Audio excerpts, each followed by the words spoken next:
from, right? She decided to avoid, Right. to ignore.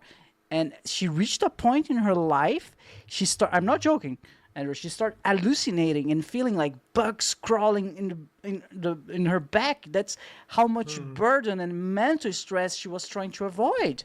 Like, Yeah. and well, in your case with Amy, she became mother god. So may I ask how you guys met? You said you got a notification. Yeah, so the way we met was, at first, I was in this place where I was doing a lot of searching online, conspiracy theories, which I eventually realized were hollow in the sense whether I knew them to be true or not. They were all dead ends because what can I do about it, right? Okay, 9/11, the official narrative is not true. I believe that to this day. I don't talk about these things very often, but knowing that, okay, now what can I do about it? Absolutely nothing. So I realized that that was a dead end, and that led me to spirituality. And that's where I was like, okay, this is something substantive that can help change my life. And I eventually found this website that had all these articles every day, and they posted them in one place. This was Amy and her team. This was their website. They would take articles from across the web and post them all on their website. They're kind of like stealing in a way, I guess you could say, now that I look at it. But She it was made it God easy and a for me. thief. Yeah, it made it easy for me to just go to one place and read all the articles I wanted. And then I saw one day in the top corner it said, "Hey, join our chat room." So I clicked in, I joined the chat room, and here's 20 or 30 people in there, most of them just like me, seeking, asking questions about spirituality, people who feel, like they haven't lived up to their full potential, people who have questions, people who feel like, they want more out of their life. And I said, this feels like my people. I understand these people, and it felt like a community that I wanted to be a part of. Over the course of several weeks, I became a regular.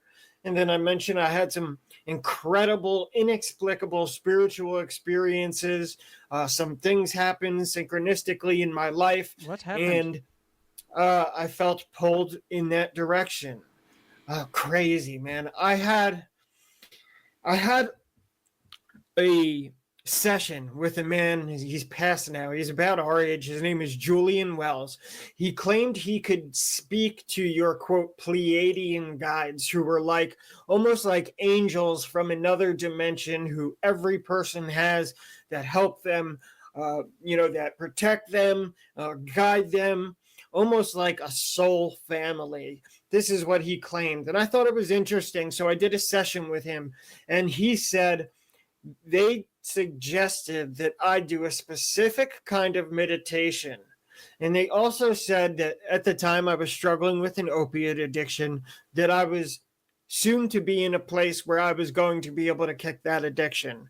I had a full-time job, and there was no way I was going to be able to kick a 5-year long addiction while having a full-time job, because I knew I was going to be very, very sick for at least a week or two. Well, nevertheless, he gives me this meditation to do, and I do it. The meditation was, take your biggest questions that you want to know about your life, write them down on a notepad, and I want you to light a candle on fire and stare into the flame for 5 minutes without blinking until you can see the aura on the flame. And as soon as you can see the aura around the flame, I want you to close your eyes and think about the questions on the notebook in front of you. And this had never happened to me before. As soon as I closed my eyes, after looking in that flame and thinking of my first question, which was, what does this all mean? Why do I feel myself so compelled to be on this path of spirituality?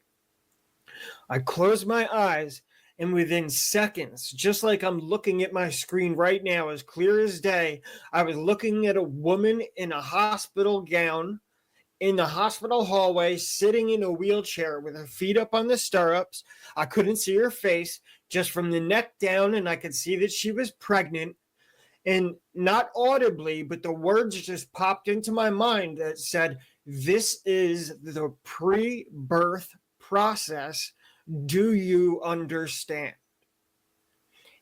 And I had never had that happen. It totally snapped me out of my meditation. I opened my eyes and I thought to myself, well, what the heck was that?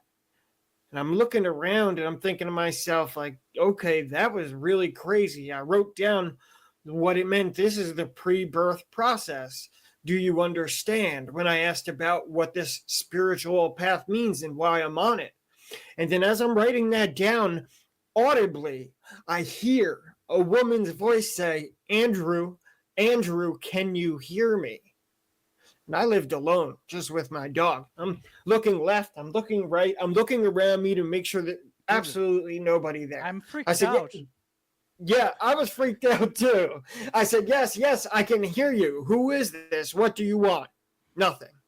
Never heard another word. Even to this day, I've done that meditation a couple times and I've never heard anything again. And then within about a week, I lost my job and I was put on unemployment. And when I lost my job, I realized I was getting income and now I had the free time that I needed to go through the withdrawal and kick that addiction, just like Julian Wells had told me in that session. And I thought that was really fascinating.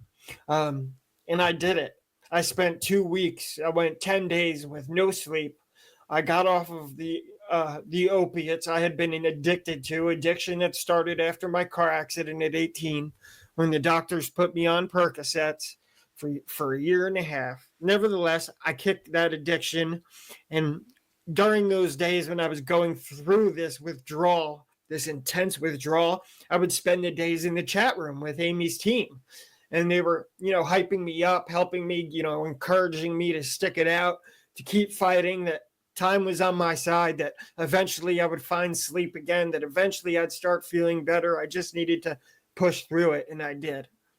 And No, within a few, there's one last thing that happened. When I kicked that addiction, I started getting this idea like I was going to see a UFO. I had no idea why I thought this. I went out and even bought myself an HD camcorder. I spent every night on the beach with my dog. I live 2 blocks from the beach in Asbury Park. I spent 2 weeks with this new camcorder every night with my dog. And after after 2 weeks, one night I left my phone on. It dropped out of my pocket, left it on the beach. I got home. I'm taking stuff out of my pockets, taking my dog off the leash.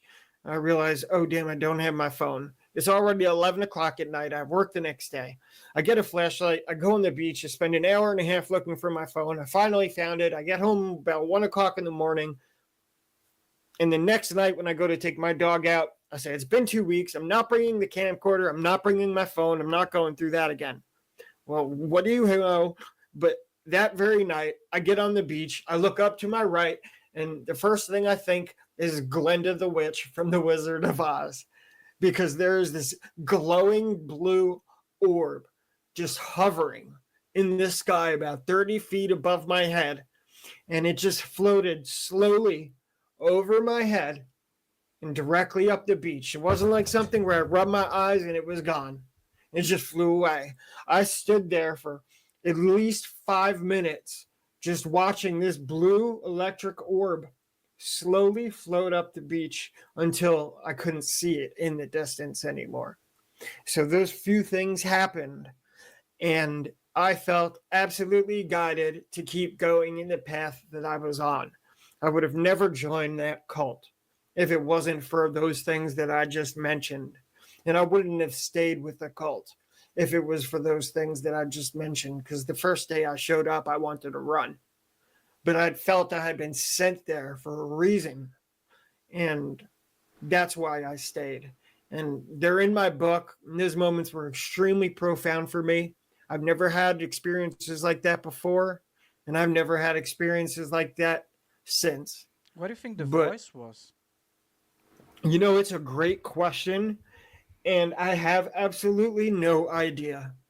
I I I wonder a few things. Maybe sometimes the devil plays tricks on you. Maybe I was sent there for not the right reasons, or maybe I was guided there to go through hell in the difficult times that I went through, so that I could figure out everything that I did, because I became a better person for it. It took some time once I processed it all, but looking back, it felt like I was definitely sent there. Who it was, I have absolutely no idea. One day, maybe I'll find out.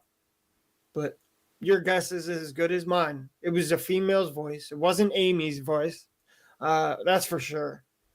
But I have no idea who it was, and I don't know exactly why I was given those visions. But it felt clear to me that they were guiding me to keep going in the direction I was going. I watch a lot of those aliens documentaries, right? Because if you wanna accept it or not, they're real, right? The military knows about it. They always avoiding them during the trainings and stuff. It's a foregone conclusion at this point. Yeah, You- it's undeniable. it's undeniable. You can see like, the positions of Command David Fravor and all of those high level, high ranked military guys. Like it's a fact. They are here. What they want, They are. we don't know. What they do, we don't know. Are they us from the future? I don't know. Who knows? But the thing is, they are here. And one of one of those guys who study those things. Oh man, what's his name again? Is this French guy? You probably know what I'm referring to. Oh man, I forgot. He was even, guys, if you know in the comments, let me know in the comments on the description below. He was even used as reference to one of the characters of the Spielberg movie, The Contact of Fifth Degree, something like that. Anyway, what I'm going with that is some of those guys who studied this topic for real, they claim that some individuals, they are more likely to get in touch with aliens and have those types of experience than others. Why? We don't know. But it's a thing. Maybe Andrew, if I may propose a theory, maybe we're one of those individuals, and those events, they happened not because they had something in common with each other. Maybe they were unrelated, but the fact that you were one of those highly sensitive individuals, you were able to experience them and not other people. I don't know. Who knows? I'm just It's possible. It's possible. I actually had 3 more experiences while I was with the team, which I thought was interesting, and nobody else had these experiences either. And for me, it felt like I was being gifted signs that said, you're not alone. Yes, you're here, but we're with you. That's what it felt like to me. At one point, I saw a floating blue blob just one over thing, a. Andrew. The French guy. I just wanted to let the audience know his Yeah, name is yeah. Jacques Vallée. That's all I wanted to say. Jacques Vallée. I think I've heard of him. Yeah, I do think I've heard of him. Jacques Vallée. But Yeah. Go ahead. yeah, as I said, I believe they were just signs. I saw a floating blue blob at one point over one team member's shoulder. It turns out in that moment, that team member was up to no good on his laptop. He was doing something very bad, taking advantage of the team and using his computer to do it.